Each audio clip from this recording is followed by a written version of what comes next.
Welcome to my YouTube tutorial.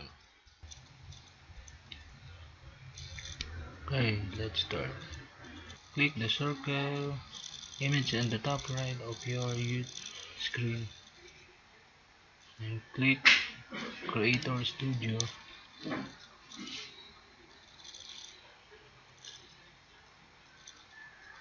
In your Creator Studio dashboard, click Analytics.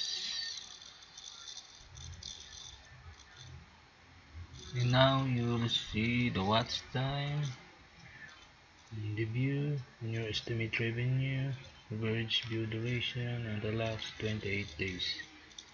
Click watch time below the watch time report.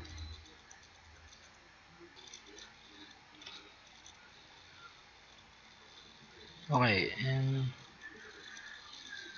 my watch time report lifetime is watch time minutes is 53,129.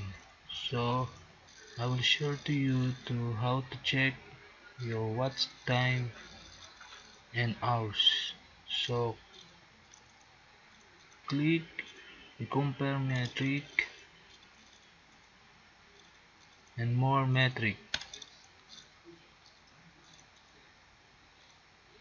and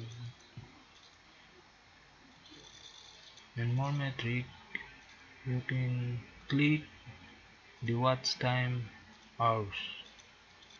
So my watch time hours in my YouTube and lifetime was 885 hours only. So what are you waiting for? Check your watch time hours report in your channel.